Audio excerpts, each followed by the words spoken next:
Assalamualaikum semua. Jumpa lagi dalam Ika Zulan Channel. Hari ni saya nak masak ini. Korang kenal tak ni apa?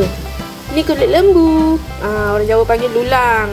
Ni saya nak rendam, basuh, buang air dia. Lepas tu kikis sampai bersih. Sampai kita puas hati lah bersih macam ni. Lepas tu kita basuh lagi banyak kali. Ni nampak je lembut, tapi kena rebus lama guys. 3 jam, 2 jam macam tu kalau ada pressure cooker. Dalam bawah sejam lah.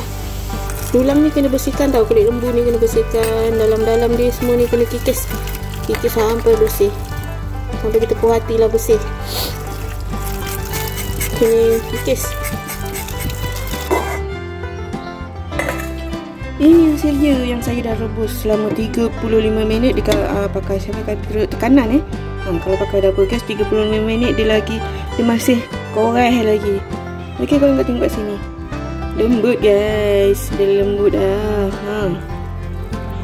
Okey, kita nak basuh lagi. Sudah.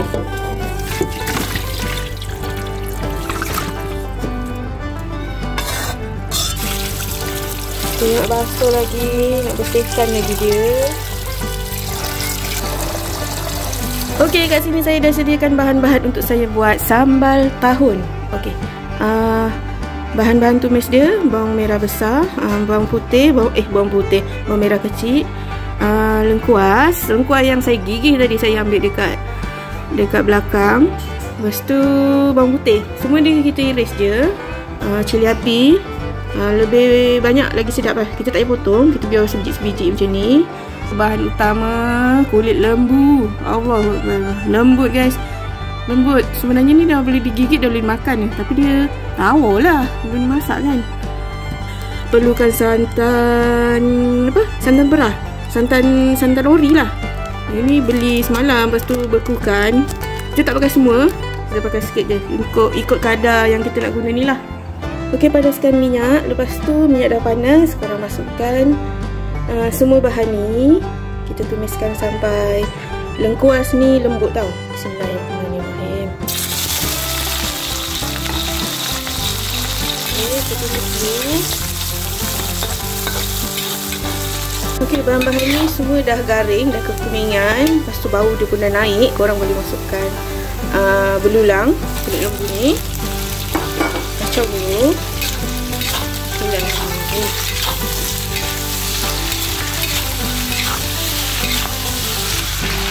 Boleh masukkan cili api.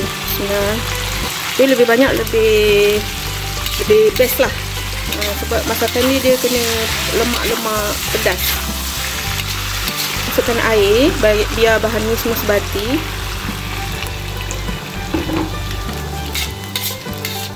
Okey, air tadi dia dah kering Kalau dia dah kering, lepas tu korang boleh masukkan santan. Bismillahirrahmanirrahim. Dan masuk air sikit sebab santan ni santan pekat peyaunya. Kita kacau.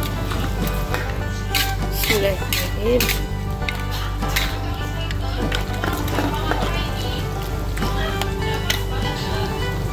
Masukkan garam.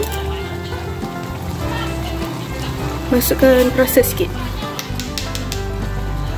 Letak gula sikit. Kita bagi dia masam-masam sikit. Masukkan asam keping. Kita kacau. Kita bagi dia masak dengan perlahan. Kabur ke? Okey, dah nak siap dah saya punya sambal tahun. Alhamdulillah dah siap dah masakan saya. Menu saya untuk hari ini sambal tahun. Kenapa nama dia sambal tahun? Kalau orang kata, apa yang saya tahu, yang orang kata dia tahan bertahun-tahun. Tapi pada saya dia lauk ni bukan tahan bertahun, tapi masak dia nak bersihkan kulit tu yang makan tahun. Allahuakbar, lama kita nak bagi dia bersih, nak bagi dia merebus, membakar semua, memang renyah.